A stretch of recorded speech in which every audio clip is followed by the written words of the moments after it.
Assalamualaikum warahmatullahi wabarakatuh.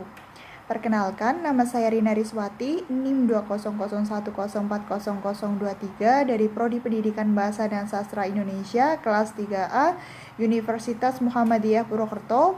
Di sini saya akan menyampaikan sebuah materi tentang analisis skripsi perumpamaan bahasa Karo, Kota Binjai. Yang pertama, yaitu saya meneliti tentang skripsi hubungan semantik dengan ilmu lain. Sudah dibahas sebelumnya bahwa semantik merupakan salah satu cabang ilmu linguistik. Tentu antara semantik dengan cabang ilmu linguistik lainnya memiliki hubungan yang bisa dikatakan sangat dekat. Seseorang yang melakukan komunikasi dengan orang lainnya tentu memiliki makna yang ingin disampaikan dalam struktur bahasa dan tataran. Lebih jelasnya, kita simak slide selanjutnya. Dari skripsi perumpamaan bahasa Karo dalam Kota Binjai, terdapat hubungan semantik dan linguistik. Semantik dan linguistik memiliki hubungan yang sangat erat karena linguistik merupakan ilmu yang mengkaji bahasa, baik yang berbentuk kata, frase, kalimat, atau wacana yang terdiri atas dua lapisan yaitu bentuk dan makna. Berdasarkan asumsi bahwa makna menjadi bagian dari bahasa, maka semantik merupakan bagian dari linguistik. Sama seperti komponen bunyi dan tata bahasa, makna merupakan komponen yang menduduki tingkatan tertentu. Berdasarkan hal tersebut, dapat dikatakan adanya hubungan antara semantik dengan ilmu linguistik. Dari pembahasan berikut, kita memperdalam tentang hubungan semantik dengan fonologi. Fonologi merupakan ilmu bahasa yang mempelajari tentang bunyi bahasa. Hubungan semantik dengan fonologi yaitu membahas tentang perbedaan bentuk yang menimbulkan makna yang berbeda juga. Penelitian ini adalah penelitian analisis konstruktif bahasa Karo dan bahasa Indonesia. Bahasa Karo dan bahasa Indonesia dibandingkan dari segi bunyi bahasanya, yaitu bunyi bahasa yang bentuk dan maknanya sama antara bahasa Karo dan bahasa Indonesia. Bunyi bahasa dan bentuknya mirip dalam bahasa Indonesia dan bahasa Karo. Bunyi bahasa yang bentuknya sama tetapi maknanya berbeda dalam bahasa Karo dan bahasa Indonesia, dan bunyi bahasa yang bentuknya berbeda tetapi maknanya sama. Perumpamaan bahasa Karo. Dalam skripsi tersebut terselip dengan sebuah makna dalam bahasa Karo itu sendiri, yang merupakan sebuah analisis semantik dengan ilmu lain. Perumpamaan merupakan bagian dari sastra lisan Indonesia, bukan hanya di dalam bahasa Indonesia, bahkan juga terdapat di dalam bahasa daerah, tidak terkecuali bahasa Karo. Perumpamaan di dalam bahasa Karo ini merupakan bagian dari sastra lisan, yaitu cakap lumat. Cakap lumat dalam bahasa Karo berarti berbahasa halus yang penuh dengan bahasa kias, seperti pepatah, pepitih, perumpamaan, pantun, teka-teki, dan lain-lain sebagainya.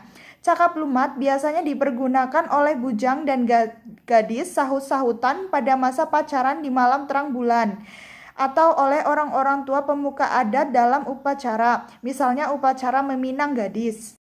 Analisis penelitian bahasa. Untuk memperoleh data serta mengetahui perbedaan dan persamaan fonem bahasa Karo dan bahasa Indonesia, sebagai pemahaman untuk memperoleh data tentang perbedaan dan persamaan fonem bahasa Karo, bahasa Indonesia, fonem bahasa Karo dan fonem bahasa Indonesia, penutur menjadi sumber data adalah Liana Tarigan sebagai narasumber di Kuala Bahorok. Adapun data percakapan dalam bahasa Karo dalam dilihat sebagai berikut. Salam wari pagi-pagi, uga berita dandu, isai gelarndu, gelarku Liana, piga kam sembauyak, piga tahun enggo umurndu, ija kam tading, kami tading i patumbak, bujur melala bujur. Untuk memperhatikan atau membuktikan bahasa dua bunyi tertentu, terutama yang memiliki kemiripan antara fonem, merupakan dua fonem yang berbeda-beda dengan kata lain. Perbedaan di antara keduanya bersifat fungsional, dapat dipakai secara memperbandingkan contoh-contoh ujaran dengan perbedaan minimal dalam bunyi. Misalnya seperti contoh dalam bahasa Karo, fonem I dan E. Contoh 1. Pagi yang berartikan besok atau pagi, page berartikan sebagai padi. Masing-masing terdiri dari 4 buah bunyi. Yang pertama menjadi bunyi P, A, G, dan I. Dan yang kedua mempunyai bunyi P, A, G, dan E. Jika dibandingkan, ternyata perbedaannya hanya pada bunyi yang keempat, yaitu bunyi I dan E. Maka dengan demikian dapat disimpulkan bahwa bunyi I dan bunyi E adalah dua buah fonem yang berbeda di dalam bahasa Karo, yaitu fonem I dan fonem E. Contoh yang kedua yaitu fonem O dan fonem U. Terlihat dalam contoh tersebut oga yang berarti pasang, uga yang berarti bagaimana. Masing-masing terdiri dari 3 buah bunyi. Yang pertama mempunyai bunyi O, G, dan A. Dan yang kedua mempunyai bunyi U, G, dan A. Jika dibandingkan ternyata perbedaannya hanya pada bunyi yang pertama yaitu bunyi O dan bunyi U. Maka dengan demikian dapat disimpulkan bahwa bunyi U dan bunyi O adalah dua buah fonem yang berbeda di dalam bahasa Karo, yaitu fonem U dan fonem O. Contoh yang ketiga yaitu fonem T dan D. Contoh 3, talu yang berarti kalah, dalu yang berarti jantan. Masing-masing terdiri dari 4 buah bunyi. Yang pertama merupakan bunyi T, A, I, dan U. Dan yang kedua memiliki bunyi D, A, L, dan U. Jika dibandingkan, ternyata perbedaannya hanya pada bunyi yang pertama, yaitu bunyi T dan bunyi D. Maka dengan demikian dapat disimpulkan bahwa bunyi T dan bunyi D adalah dua buah fonem yang berbeda di dalam bahasa Karo, yaitu fonem T dan fonem D. Disimpulkan dari skripsi perumpamaan bahasa Karo dalam Kota Binjai, yaitu dari pembahasan mengenai fonem bahasa Karo dan bahasa Indonesia dapat diambil kesimpulannya sebagai berikut.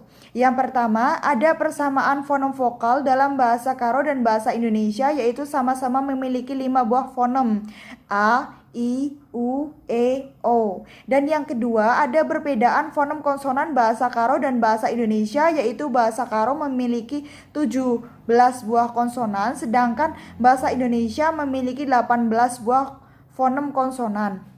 Yang ketiga, ada perbedaan diftong dalam bahasa Karo dan bahasa Indonesia, yaitu bahasa Karo mempunyai 6 buah diftong, sedangkan bahasa Indonesia memiliki 3 buah diftong saja. Dan yang terakhir, dasar-dasar analisis fonem. Dasar-dasar analisis fonem bisa disebut juga sebagai prinsip fonem, adalah pokok-pokok pikiran yang dipakai sebagai pegangan untuk menganalisis fonem-fonem suatu bahasa.